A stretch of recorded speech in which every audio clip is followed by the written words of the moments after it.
Hi all, welcome to Mint. എല്ലാവരും കാത്തിരിക്കുന്ന പ്രധാനപ്പെട്ട ഒരു എക്സാമാണ് VFA. അപ്പോൾ ഇപ്പോഴേ തന്നെ എന്ത് ചെയ്യുക, നമ്മൾ നല്ല രീതിയിൽ വില്ലേജ് ഫീൽഡ് അസിസ്റ്റൻറ്റിന് വേണ്ടിയിട്ട് പഠിച്ചു തുടങ്ങുക. അതിന് നമ്മൾ ആദ്യം തന്നെ എന്ത് ചെയ്യണം, സിലബസ് നല്ല രീതിയിൽ മനസ്സിലാക്കി പോകണം. ഓരോ സബ്ജക്റ്റിൻ്റെയും വെയിറ്റേജ് ഒക്കെ മനസ്സിലാക്കി തന്നെ എന്ത് ചെയ്യണം, ഇപ്പോഴേ നമ്മൾ പഠിച്ചു തുടങ്ങണം. അപ്പോൾ നമുക്ക് നോക്കാം ഓരോ സബ്ജക്റ്റിൻ്റെയും വെയിറ്റേജ് എത്രയാണെന്ന് നോക്കാം. ആദ്യത്തെ പാർട്ട് വരുന്നത് പൊതുവിജ്ഞാനമാണ്. പൊതുവിജ്ഞാനത്തിൽ ഉൾപ്പെടുന്ന ഏതൊക്കെയാണ്? ചരിത്രം, ഭൂമിശാസ്ത്രം, ധനതത്വശാസ്ത്രം, ഇന്ത്യൻ ഭരണഘടന, അതുപോലെ കേരളം ഭരണവും ഭരണ സംവിധാനങ്ങളും, ജീവശാസ്ത്രവും പൊതുജനാരോഗ്യവും, ഭൗതികശാസ്ത്രം, രസതന്ത്രം, കലാകായിക, സാഹിത്യം, സംസ്കാരം, കമ്പ്യൂട്ടർ അടിസ്ഥാന വിവരങ്ങൾ, സുപ്രധാന നിയമങ്ങൾ, ആനുകാലിക വിഷയങ്ങൾ. ഈ സുപ്രധാന നിയമങ്ങൾ വരെ എത്രയാണ്? അവിടെ വരെയാണ് എന്ത് വരുന്നത്? പൊതുവിജ്ഞാനം വരുന്നത്. അവിടം വരെ 50 മാർക്കിൻ്റെ വെയിറ്റേജാണ് ഉള്ളത്. ഓർത്തിരിക്കുക, ഇവിടം വരെ എത്രയാണ്? 50 മാർക്കും. അവിടുന്ന് ആനുകാലികം, അതുപോലെ ലഘുഗണിതവും മാനസിക ശേഷിയും നിരീക്ഷണ പാഠവും പരിശോധനയും, ജനറൽ ഇംഗ്ലീഷ്, മലയാളം. ഈ ഭാഗത്ത് നിന്ന് എത്രയാണ്? 50 മാർക്ക് ആണുള്ളത്. അങ്ങനെ 100 മാർക്കിൻ്റെ എക്സാമാണ് നമുക്കറിയാം. അപ്പോൾ പൊതുവിജ്ഞാനം എന്ന ഭാഗത്ത് വരുന്നത് നമ്മൾ പറഞ്ഞു അല്ലേ? ഏതൊക്കെ? ചരിത്രം, ഭൂമിശാസ്ത്രം, ധനതത്വശാസ്ത്രം, ഇന്ത്യൻ ഭരണഘടന ഒക്കെ എന്താണ്? പൊതുവിജ്ഞാനത്തിൻ്റെ ഭാഗത്ത് നിന്നാണെന്ന് പറഞ്ഞു. അപ്പോൾ ഇത്രയും വിഷയങ്ങൾ, അതായത് കേരളവും ഭരണവും ഭരണ സംവിധാനങ്ങളും വരെ എത്രയാണ്? 25 മാർക്ക് എവിടുന്നുണ്ട്? ഈ ഏരിയയിൽ നിന്നും വരുന്നുണ്ട് അല്ലേ? അപ്പോൾ നമ്മൾ ഈ ഭാഗത്ത്, അതായത് ഇപ്പോൾ ചില ആളുകളെ സംബന്ധിച്ച് എന്തായിരിക്കും? ചരിത്രമായിരിക്കും പഠിക്കാൻ ബുദ്ധിമുട്ട്. അങ്ങനെയാണെങ്കിൽ നമ്മൾ എന്ത് ചെയ്യുക? ആദ്യം തന്നെ ചരിത്രം പഠിച്ചു തുടങ്ങുക. ചരിത്രം പഠിച്ചു തുടങ്ങുമ്പോൾ നമുക്ക് അതിൽ അറിയില്ലാത്ത ടോപ്പിക്കുകൾ ഏതൊക്കെയാണ് അതൊക്കെ മനസ്സിലാക്കിയിട്ട് വേണം നമ്മൾ എന്ത് ചെയ്യാൻ? പഠിക്കാൻ. ചിലരെ സംബന്ധിച്ച് ജോഗ്രഫി ആയിരിക്കും ബുദ്ധിമുട്ട്. അങ്ങനെയുള്ള ആൾക്കാർ എന്ത് ചെയ്യുക? ജോഗ്രഫി പഠിച്ചു തുടങ്ങുക. നമ്മൾ ഏത് സബ്ജക്റ്റാണോ നമ്മളെ സംബന്ധിച്ച് ബുദ്ധിമുട്ടുള്ളത് അതിനായിരിക്കണം നമ്മൾ ആദ്യം ഇമ്പോർട്ടൻസ് കൊടുക്കേണ്ടത്. ഇപ്പോൾ സയൻസ് വിഷയങ്ങളെയൊക്കെ സംബന്ധിച്ച്, അതായത് ജീവശാസ്ത്രവും പൊതുജനാരോഗ്യവും, ഭൗതികശാസ്ത്രം, രസതന്ത്രം എന്നീ വിഷയങ്ങളുണ്ട്. അതിൽ ചില ആൾക്കാരെ സംബന്ധിച്ച്, ഇപ്പോൾ സയൻസ് ബാക്ക്ഗ്രൗണ്ട് ഉള്ള ആൾക്കാർക്ക് തന്നെ ഇതിൽ ടഫായിട്ടുള്ള ഏരിയകളുണ്ടാവും. അതെന്ത് ചെയ്യുക? പഠിച്ചു തുടങ്ങുക. ചിലരെ സംബന്ധിച്ച് എന്താണ്? സയൻസ് ബാക്ക്ഗ്രൗണ്ട് ഉണ്ടാവില്ല. അങ്ങനെയുള്ള ആൾക്കാർ എന്ത് ചെയ്യുക? സയൻസ് വിഷയങ്ങളായിരിക്കണം ആദ്യമേ പഠിച്ചു തുടങ്ങേണ്ടത്. അപ്പോൾ നമുക്ക് ഓരോ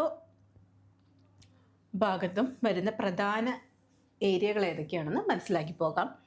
ചരിത്രത്തിൻ്റെ ഭാഗത്ത് വരുന്നത് കേരള ചരിത്രം, ഇന്ത്യ ചരിത്രം, ലോക ചരിത്രം, അങ്ങനെ 3ആയിട്ട് തിരിച്ചിട്ടുണ്ട്. അപ്പോൾ കേരളം നമ്മൾ പറഞ്ഞിട്ടുണ്ട്, യൂറോപ്യന്മാരുടെ വരവ്, യൂറോപ്യന്മാരുടെ സംഭാവന, അതൊക്കെ എന്താണ്? വളരെ ഇമ്പോർട്ടൻ്റ് ആയിട്ടുള്ള ഏരിയ ആണ്. അതുപോലെ മാർത്താണ്ഡവർമ്മ മുതൽ ശ്രീചിത്ര തിരുനാൾ വരെ തിരുവിതാംകൂറിൻ്റെ ചരിത്രം, അതൊക്കെ എന്താണ്? ആ ഭാഗത്തു നിന്നൊക്കെ പ്രീവിയസ് ഇയറിൽ ധാരാളം ക്വസ്റ്റ്യൻസ് വരാറുള്ള ഒരു ഏരിയ ആണ്. അപ്പോൾ അതൊക്കെ എന്ത് ചെയ്യുക? നമ്മൾ നോക്കി തന്നെ പോവുക. അതുപോലെ സാമൂഹ്യ മത നവോത്ഥാന പ്രസ്ഥാനങ്ങളും നവോത്ഥാന നായകന്മാരൊക്കെ എന്താണ്? വളരെ ഇമ്പോർട്ടൻ്റ് ആണ്. അപ്പോൾ പ്രധാനപ്പെട്ട, അതായത് ശ്രീനാരായണ ഗുരു, അയ്യങ്കാളി, ചേട്ടമ്പി സ്വാമികൾ, വൈകുണ്ഠ സ്വാമികൾ, അങ്ങനെയുള്ള ആളുകളൊക്കെ ഇല്ലേ, അവരെ കുറിച്ചിട്ടൊക്കെ എന്ത് ചെയ്യുക? ഡെയിലി ഒരാളെ കുറിച്ചിട്ടൊക്കെ എന്ത് ചെയ്യുക? നമ്മൾ പഠിച്ചിപ്പോഴേ തന്നെ പോവുക. കേരളത്തിലെ ദേശീയ പ്രസ്ഥാനങ്ങൾ, കേരള ചരിത്രത്തിൻ്റെ സാഹിത്യ സ്രോതസ്സുകൾ, ഐക്യ കേരള പ്രസ്ഥാനമൊക്കെ എന്താണ്? വളരെ ഇമ്പോർട്ടൻ്റ് ആയിട്ടുള്ള ഏരിയ ആണ് ഇത്, ഐക്യ കേരള പ്രസ്ഥാനമൊക്കെ. അപ്പോൾ ഐക്യ കേരള പ്രസ്ഥാനം, യൂറോപ്യന്മാരുടെ വരവ്, സംഭാവന, അതുപോലെ തന്നെ മാർത്താണ്ഡവർമ്മ മുതൽ ശ്രീചിത്ര തിരുനാൾ വരെ, അതൊക്കെ എന്താണ്? വളരെ ഇമ്പോർട്ടൻ്റ് ആയിട്ടുള്ള ഒരു ഏരിയ ആണ്. അപ്പോൾ നമ്മൾ മനസ്സിലാക്കേണ്ടത്, ഇപ്പോൾ ചരിത്രം പഠിക്കുമ്പോൾ ആ ഭാഗത്ത് ഏറ്റവും കൂടുതൽ ക്വസ്റ്റ്യൻസ് വന്നിട്ടുള്ള ഏരിയകൾ ഏതൊക്കെയാണ് എന്ന് മനസ്സിലാക്കിയിട്ട് നമ്മൾ എന്ത് ചെയ്യുക? ആ ഭാഗങ്ങൾ ഇപ്പോഴേ എന്ത് ചെയ്യുക? വർക്കൗട്ട് ചെയ്ത് തുടങ്ങാം. അങ്ങനെ നമുക്ക് ഏത് ഏരിയയിൽ നിന്നാണ് ക്വസ്റ്റ്യൻസ് ഏറ്റവും കൂടുതൽ ചോദിച്ചേക്കുന്നതെന്ന് മനസ്സിലാക്കാൻ നമ്മൾ ആദ്യം എന്താണ് ചെയ്യേണ്ടത്? നമുക്ക് പ്രീവിയസ് ഇയർ ക്വസ്റ്റ്യൻസ് ആയിട്ട് എന്ത് വേണം?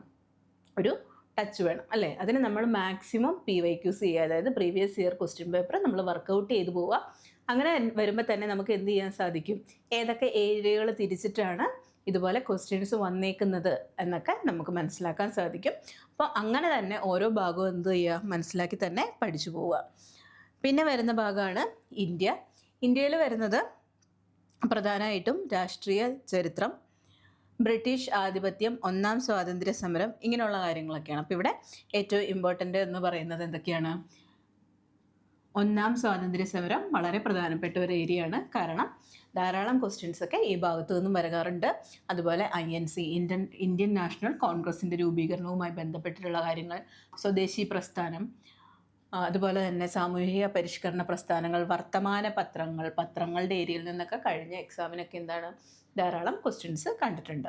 സ്വാതന്ത്ര്യ സമര ചരിത്രകാലത്ത് സാഹിത്യവും കലയും സ്വാതന്ത്ര്യ സമരവും, മഹാത്മാഗാന്ധിയുടെ ഭാഗത്തു നിന്നൊക്കെ എന്ത് ചെയ്യാറുണ്ട്, ക്വസ്റ്റ്യൻസ് വരാറുള്ളതാണ്.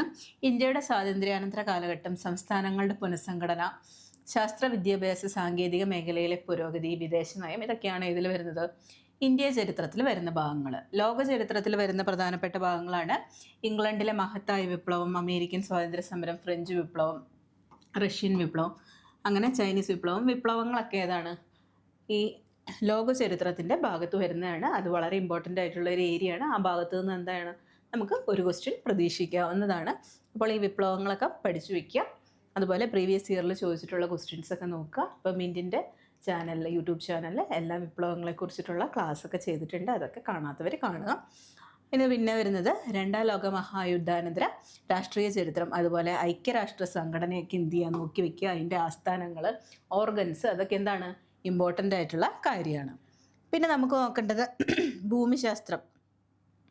ഭൂമിശാസ്ത്രം എത്രയാണ്? 5 മാർക്ക്. ആ ഭാഗത്തു നിന്ന് എന്താണ് ഭൂമിശാസ്ത്ര അടിസ്ഥാന തത്വങ്ങൾ, അതും എങ്ങനെയൊക്കെ തിരിച്ചിട്ടുണ്ട്, ഇന്ത്യ, കേരളം എന്നിങ്ങനെ തിരിച്ചിട്ടുണ്ട് അല്ലേ. അപ്പോൾ നമുക്ക് നോക്കാം. അതായത് ഭൂമിയുടെ ഘടന, അന്തരീക്ഷം, പാറകൾ, ഭൗമോപരിതലം, അന്തരീക്ഷ മർദ്ദവും കാറ്റും, ഈ ഭാഗത്തു നിന്നൊക്കെ എന്താണ് ധാരാളം ക്വസ്റ്റ്യൻസ് കാണാറുള്ളതാണ്. അതുപോലെ മാപ്പുകൾ ഒരു പ്രധാനപ്പെട്ട ഏരിയയാണ്.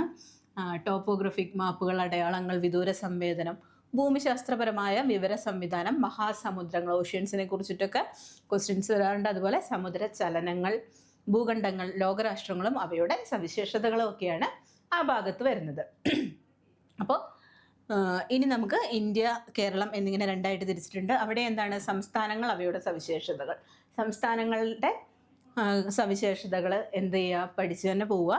അതുപോലെ ഉത്തരപർവ്വത മേഖല, നദികൾ, പ്രധാനപ്പെട്ട നദികൾ ഏതെല്ലാമാണ്, ഉപദ്വീപീയ പീഠഭൂമി, കാലാവസ്ഥ, അങ്ങനെയുള്ള കാര്യങ്ങളും, കൃഷി, ധാതുക്കളും വ്യവസായവും ഒക്കെ എന്താണ് അതുപോലെ ഇമ്പോർട്ടൻ്റ് ആണ്.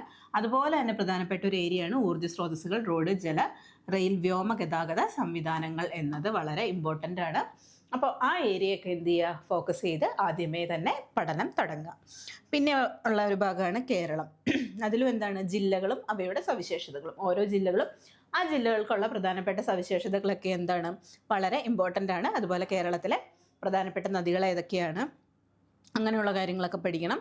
അതുപോലെ തന്നെ ഇവിടെയും പ്രധാനപ്പെട്ട ഒരു കാര്യമാണ് പിന്നെ കൃഷിയും ഗവേഷണ സ്ഥാപനങ്ങളും, ഊർജ്ജ സ്രോതസ്സുകൾ, റോഡ്, ജല, റെയിൽ, വ്യോമ ഗതാഗത സംവിധാനങ്ങളൊക്കെ എന്താണ് ആ ഏരിയയിലെ പ്രധാനപ്പെട്ട ഭാഗങ്ങളാണ്.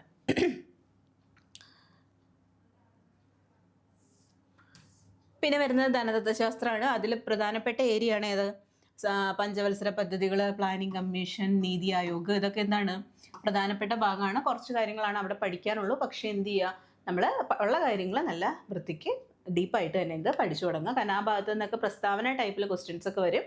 അതുകൊണ്ട് തന്നെ എന്ത് ചെയ്യുക, നമ്മൾ പഠിക്കാൻ നേരത്ത് ഏതൊരു ടോപ്പിക് എടുത്ത് പഠിക്കുമ്പോഴും എങ്ങനെ പഠിക്കുക, ഒന്ന് ഇപ്പോൾ SCERT ചാപ്റ്ററൊക്കെ എടുത്ത് വെച്ചിട്ട് ആ ഭാഗം, ഇപ്പോൾ പഞ്ചവത്സര പദ്ധതികളാണെങ്കിൽ അതുമായി ബന്ധപ്പെട്ടിട്ടുള്ള ചാപ്റ്റർ നല്ല രീതിയിൽ വായിക്കുക. അതിൽ കൊടുത്തിരിക്കുന്ന ഫാക്ട്സ് ഒക്കെ നല്ല രീതിയിൽ നോട്ട് ചെയ്ത് തന്നെ പഠിച്ചു പോവുക. കാരണം എന്താണ്, ഇപ്പോൾ പ്രസ്താവന തരത്തിലുള്ള ക്വസ്റ്റ്യൻസ് ഒക്കെ വരാറുണ്ട്. അത് നമുക്ക് ആൻസർ ചെയ്യണമെങ്കിൽ എന്ത് അറിഞ്ഞിരിക്കണം, ഇത് നല്ല രീതിയിൽ വായിച്ച് നമുക്ക് അതിനെ പറ്റിയിട്ട് ഒരു ധാരണ ഉണ്ടായിരിക്കണം. അതുകൊണ്ട് തന്നെ എന്ത് ചെയ്യുക, പഠിക്കുന്ന കാര്യങ്ങൾ നല്ല രീതിയിൽ തന്നെ പഠിച്ചു പോവുക. പിന്നെ വരുന്നത് ഇന്ത്യൻ ഭരണഘടനയാണ്. ഇന്ത്യൻ ഭരണഘടന 5 മാർക്കാണ്. അതിൽ പ്രധാനമായിട്ടുള്ള കാര്യങ്ങൾ നമുക്കറിയാം. ഏതൊക്കെയാണ്, ആമുഖം, പൗരത്വം, മൗലിക അവകാശങ്ങൾ, നിർദ്ദേശക തത്വങ്ങൾ, ഇതൊക്കെ എന്താണ് വളരെ ഇമ്പോർട്ടൻ്റ് ആയിട്ടുള്ള ഏരിയകളാണ്. അതുപോലെ മൗലിക കടമകൾ, ഇതിലെ പ്രധാനപ്പെട്ട കുറച്ച് ഭേദഗതികളൊക്കെ എടുത്ത് പറഞ്ഞിട്ടുണ്ട്. ഈ ഭേദഗതികൾക്ക് പുറമേ തന്നെ പ്രധാനപ്പെട്ട ഭരണഘടനാ ഭേദഗതികളെല്ലാം എന്ത് ചെയ്യുക, നമ്മൾ പഠിച്ചു വയ്ക്കുക. ഇവിടെ കുറച്ച് ഭേദഗതികളെ കൊടുത്തിട്ടുള്ളൂ എന്ന് വിചാരിച്ച് അത് മാത്രം പഠിക്കരുത്. അത് നമ്മളുള്ള ഭരണഘടനാ ഭേദഗതികളൊക്കെ എന്ത് ചെയ്യുക, നല്ല രീതിയിൽ തന്നെ പഠിച്ചു പോവുക. പക്ഷേ ഇതും വളരെ ഇമ്പോർട്ടൻ്റ് ആണ്. ഇനി നമുക്കത് മൊത്തം പഠിക്കാൻ സാധിച്ചില്ലെങ്കിൽ പോലും ഇത്രയും ഭരണഘടനാ ഭേദഗതികളെങ്കിലും നമ്മൾ എന്ത് ചെയ്യുക, പഠിച്ച് വെക്കുക. പിന്നെ ഉള്ളതാണ് പഞ്ചായത്ത് രാജ്, ഭരണഘടനാ സ്ഥാപനങ്ങളും അവയുടെ ചുമതലകളും, union list, state list, concurrent list. ഈ ഏരിയയിൽ നിന്നൊക്കെ എന്താണ് നമ്മളൊരു ക്വസ്റ്റ്യൻ കാണാറുള്ളതാണ്. അപ്പോൾ ഇതൊക്കെ എന്ത് ചെയ്യുക, നല്ല രീതിയിൽ തന്നെ മനസ്സിലാക്കി വെക്കുക. യൂണിറ്റ് ലിസ്റ്റിൽ പെടുന്നവ ഏതൊക്കെയാണ്, കൺകറൻറ്റ് ലിസ്റ്റിൽ പെടുന്നവ ഏതൊക്കെയാണ്, അങ്ങനെയുള്ള കാര്യങ്ങളുണ്ടല്ലോ. അതൊക്കെ നമ്മൾ എന്ത് ചെയ്യുക, അത് SCERT ടെസ്റ്റിലൊക്കെ കൃത്യമായിട്ട് എന്ത് ചെയ്തിട്ടുണ്ട്, ടേബിൾ തിരിച്ച് തന്നെ കൊടുത്തിട്ടുണ്ട്. അതൊക്കെ നമ്മൾ നല്ല രീതിയിൽ തന്നെ പഠിച്ചു പോവുക. പിന്നെ പ്രധാനപ്പെട്ട ഒരു ഏരിയയാണ് കേരളം ഭരണവും ഭരണ സംവിധാനങ്ങളും. അതിൽ വരുന്നത് എന്താ, സംസ്ഥാന സിവിൽ സർവീസ്, ഭരണഘടനാ സ്ഥാപനങ്ങൾ, വിവിധ കമ്മീഷനുകളൊക്കെ വളരെ ഇമ്പോർട്ടൻ്റ് ആണ് അല്ലേ. അതായത് ആ ഭാഗത്തു നിന്നൊക്കെ എപ്പോഴും ക്വസ്റ്റ്യൻ വരാറുണ്ട്. ദേശീയ വനിതാ കമ്മീഷൻ, സംസ്ഥാന വനിതാ കമ്മീഷൻ, വിവരാവകാശ കമ്മീഷൻ, തെരഞ്ഞെടുപ്പ് കമ്മീഷൻ, അങ്ങനെ പ്രധാനപ്പെട്ട കമ്മീഷനുകൾ എല്ലാം എന്ത് ചെയ്യുക, പഠിക്കുക.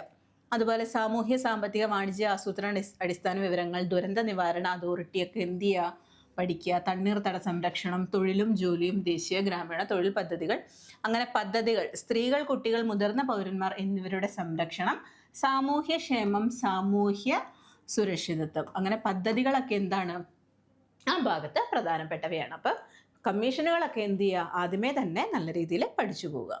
പിന്നെ വരുന്ന ഒരു ഏരിയയാണ് ഏത്, ജീവശാസ്ത്രവും പൊതുജന ആരോഗ്യവും എന്നത്.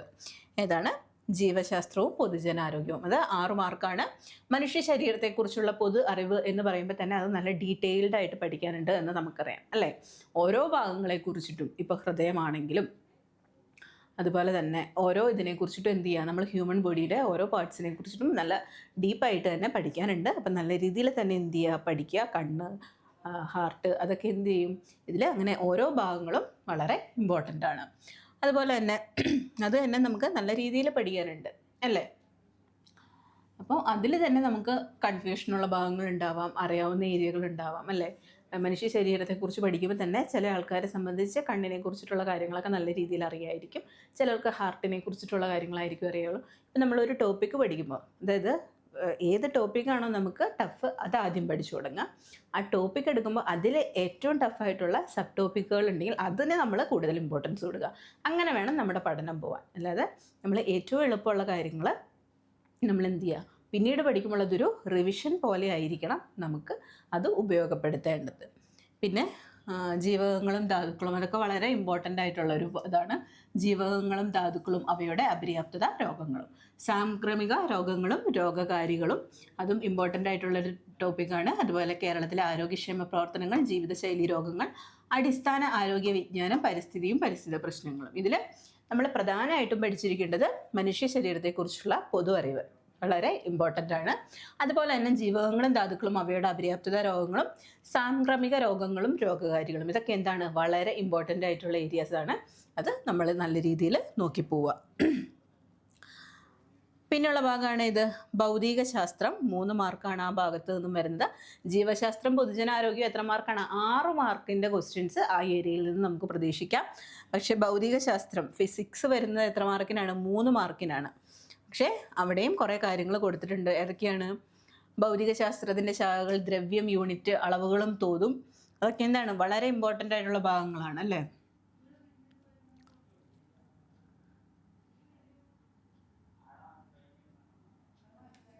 യൂണിറ്റും അളവുകളും തോതും, അതുപോലെ ചലനം, പ്രകാശം,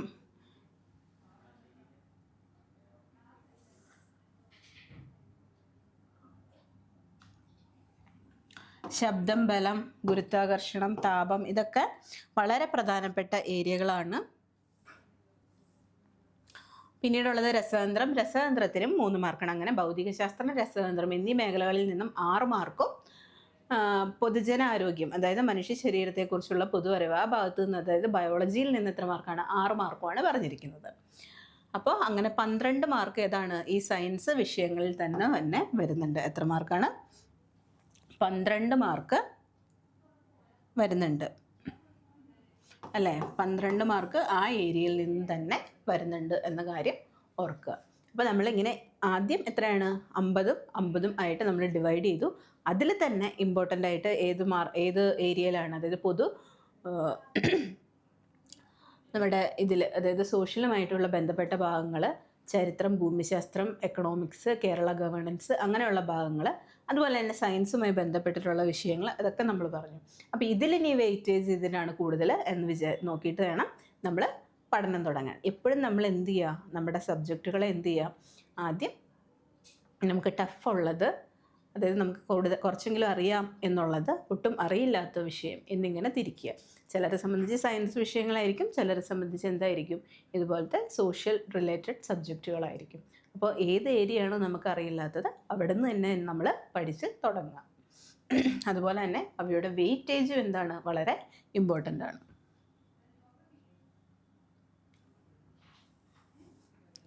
പിന്നെ വരുന്നൊരു പ്രധാനപ്പെട്ട ഏരിയയാണ് കലാ, കായികം, സാഹിത്യം, സംസ്കാരം. അതിന് എത്ര മാർക്കാണ്? 5 മാർക്കാണ് ആ ഭാഗത്തു നിന്നും.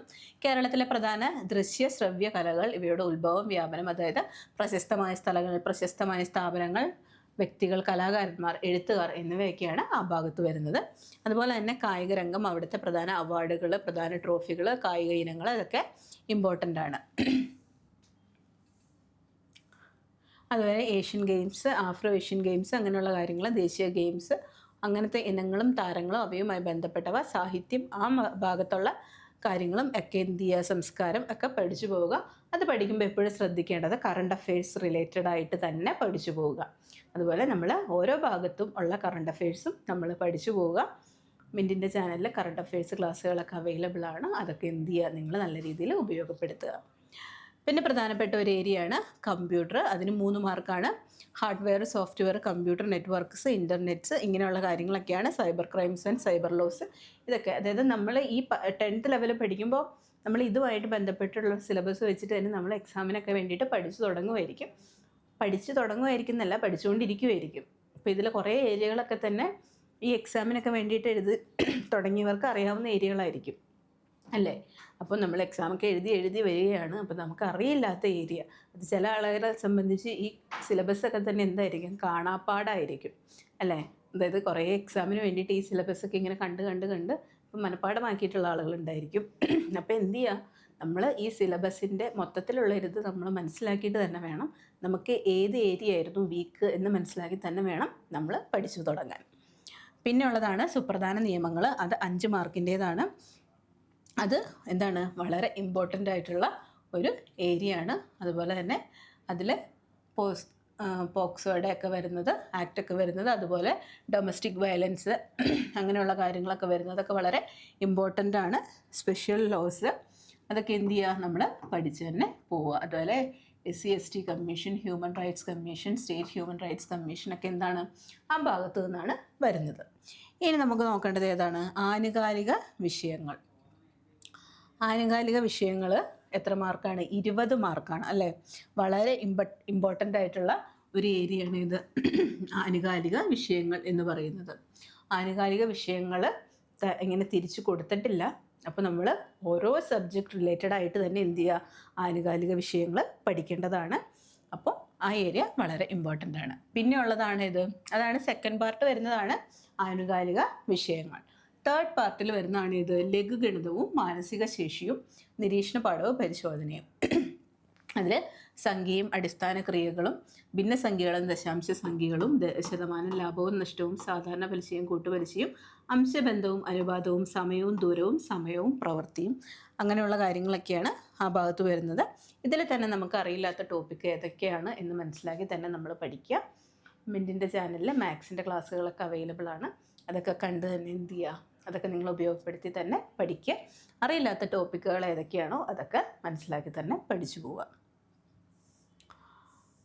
പിന്നെ ശരാശരി, കൃത്യാങ്കങ്ങൾ, ജ്യാമിതീയ രൂപങ്ങളുടെ ചുറ്റളവ്, വിസ്തീർണം, വ്യാപ്തം തുടങ്ങിയവ, പ്രോഗ്രഷനുകൾ, ഇതൊക്കെ എന്താണ്, വളരെ ഇമ്പോർട്ടൻ്റ് ആണ്. അപ്പോൾ ഏത് ടോപ്പിക്കാണോ നമുക്ക് അറിയില്ലാത്തത് ആ ടോപ്പിക്ക് നമ്മൾ ആദ്യമേ പഠിച്ചു തുടങ്ങുക.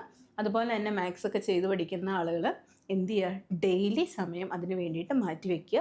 കൂടെ നമ്മളൊരു ബുക്ക് തയ്യാറാക്കി വയ്ക്കുക. പ്രധാനപ്പെട്ട ഡെഫിനിഷൻസ് ഒക്കെ ഉണ്ട്, അല്ലെങ്കിൽ മെത്തേഡ് ഷോർട്ട് കട്ട്സ് ഒക്കെ ഉണ്ടെങ്കിൽ അതൊക്കെ എഴുതി വയ്ക്കുക. എന്നിട്ട് നമ്മളത് റിവൈസ് ചെയ്ത് പോവുക. അതുപോലെയാണ് മാനസിക ശേഷിയും നിരീക്ഷണ പാഠവും പരിശോധനയും, മെൻ്റൽ എബിലിറ്റി ആ ഭാഗം. അതിൽ വരുന്നതാണ് ക്ലോക്ക്, കലണ്ടർ, അങ്ങനെയുള്ള കാര്യങ്ങൾ, സമാന ബന്ധങ്ങൾ, സ്ഥാനനിർണ്ണയം, അങ്ങനെയുള്ള കാര്യങ്ങളൊക്കെയാണ് ആ ഏരിയയിൽ വരുന്നത്. പിന്നെ ഇംഗ്ലീഷ്, ഗ്രാമർ 5 മാർക്ക്. ഗ്രാമറിൽ വരുന്ന കാര്യങ്ങളും അതുപോലെ വൊക്കാബുലറി ഗ്രാമറൊക്കെ എന്ത് ചെയ്യുക, ഡെയിലി തന്നെ നമ്മൾ വർക്കൗട്ട് ചെയ്ത് പോവുക.